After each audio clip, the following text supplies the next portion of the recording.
Hello, it's Pam here. Today is December 1st, and looking out the window, there's not a lot of light coming in. It's a gray, dismal December day, but I love that it's December now.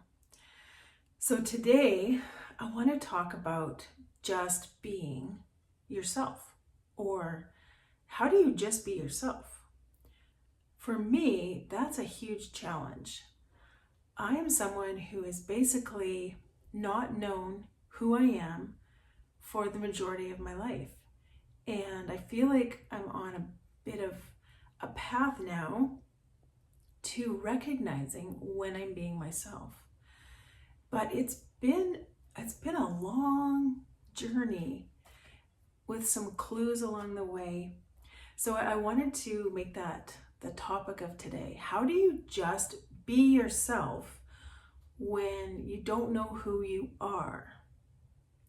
I've heard people say that, and I've said it to people as well. Just be yourself.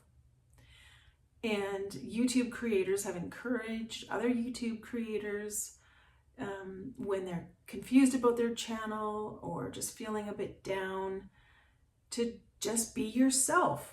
And if someone said that to me, I would probably be, oh yeah, that's great advice. I'll do that. And then I'll proceed to not know what that means. So how do you get to be the age that I am? I am almost 51. I will be 51 in about a week. So, that's crazy to say out loud.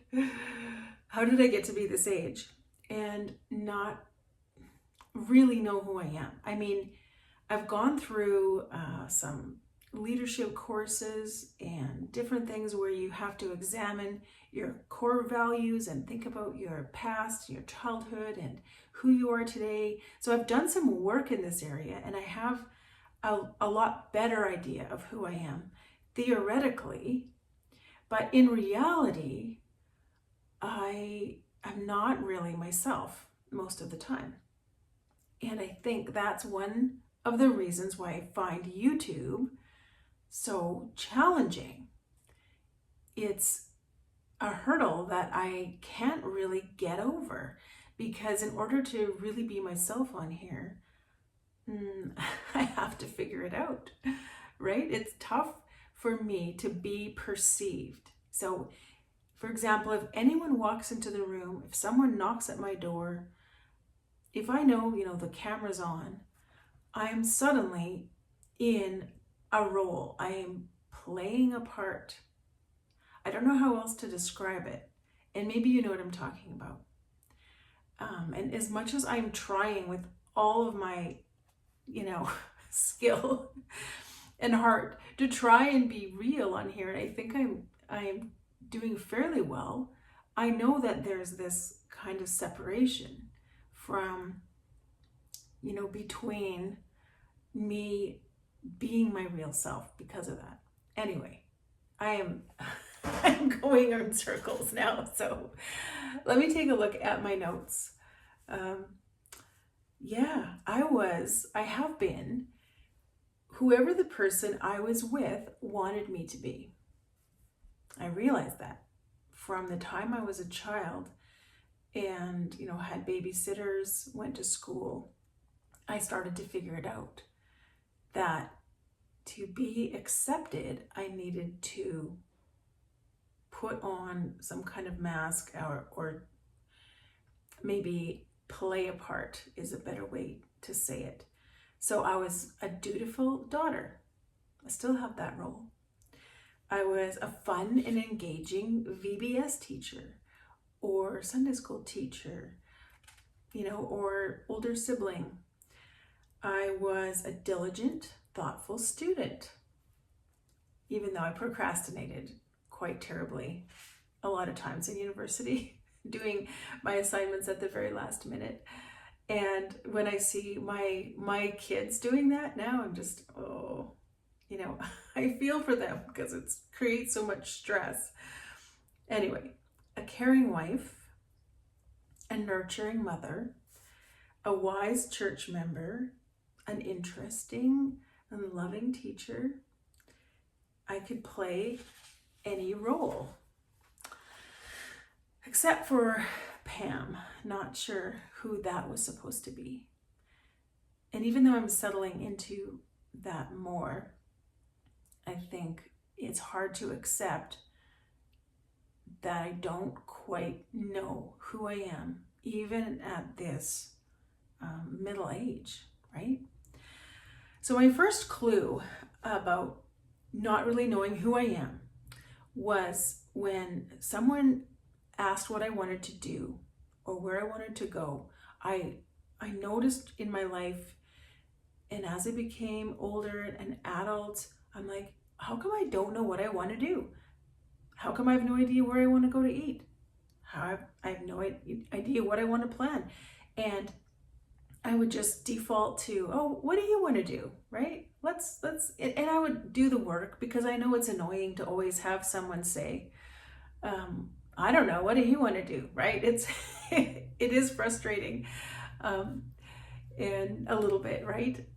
And so I would try and do some work to figure out what I actually wanted to do. But why was it so hard? Why was it so hard to know, right? And I think it's when you're detached from who you are, you're not used to thinking about what you want to do. You're just used to thinking, what does this situation entail?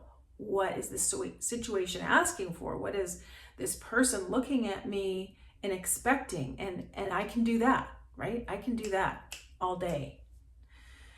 So the other clue that I was kind of detached from myself was realizing this teacher burnout thing. Part of it was recognizing that I was playing a role. I was acting.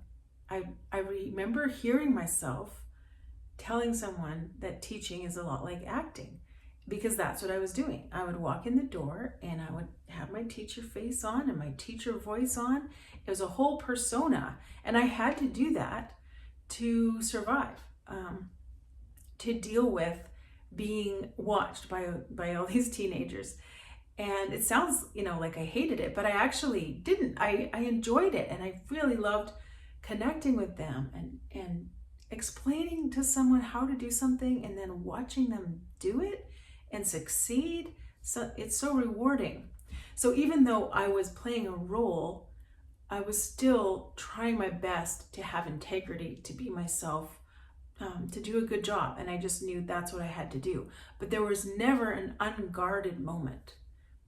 And I think that's partly why I was so tired. Because even when I was sitting behind my desk and, sometimes the students were all working away, I could never relax. I could never let my guard down. I was always paying attention, taking in information, what's needed, how are they doing. And so sometimes I was probably overly helpful. I think that was probably my, one of the worst aspects. If I did like a teacher evaluation, the students might say, sometimes she helped me too much, right? Because I was always aware if there was any problem, and I would kind of jump in to try and fix it. And I learned that students sometimes like to and need to figure things out for themselves, and kids as well. That's a whole another video. So those were some of the clues that I was acting all the time. And I've been acting in my life for so long that I'm not really sure who is under here. What am I really like? When I think back to being a little kid, I was quiet, I was creative, I was always off by myself exploring something. I was very curious. I loved to laugh and be silly. And it's kind of sad thinking about how I've lost that. But there are moments in life where you kind of stop and you realize, oh, I'm totally being myself right now.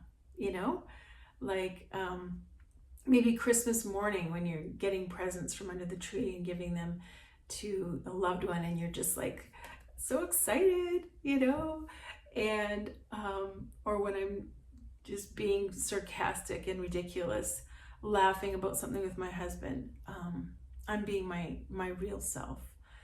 And when I'm alone, right, I think that's probably why I like being alone so much, because I can totally let my guard down. And I know everyone feels this way in some respects, but I don't think that many people get to this age and realize that they don't know who they are very well. And maybe I'm overthinking it. I don't know. What do you think? What struggles do you have in that area? I know it's kind of vulnerable to share, but I wanted to explore this topic of how do you just be yourself, right? Has someone ever said that to you? Just be yourself. And you're like, okay, right? How do I do that? And it's almost like you're putting on another layer, right? It's like you have the layer of the mask, and then you have another one on as well. That's like, okay, now this is an additional layer of me being myself. So it gets kind of convoluted, right? And yeah. So I'm getting there, one unrehearsed, unedited moment at a time. I am getting there, trying to realize what it is I enjoy, who do I want to be. I think that one's a little bit more clearer, because there are some things that I have realized. For example, being a Christian woman, I have kind of tried to be, I don't need to bring God into everything, right? But realizing that, well, that is the core of who I am. I am a child of God, and I love Jesus and what he's done in my life, and who he is. And the more I study his word, the more I get to know him, the more I realize that I could never kind of pretend that I don't know him. That's not on the cards. And if that makes me less popular, then I'm totally fine with that. So there are some things that I know really well and really deeply. Well, thanks for listening to this. There's so much more I could say. There's stories I could tell to illustrate and things like that. But I just wanted to introduce the idea and kind of be a bit vulnerable with you and share that I struggle to know who I am, and I struggle to be myself, because who is Pam? Who am I when someone's not telling me what to do, what to think, how to act? That's what I'm trying to figure out. Thanks for being here. Thanks for listening. And if you made it this far and you want to like or subscribe, that's great. And I hope you have an awesome day and happy December. Talk to you later. Bye-bye.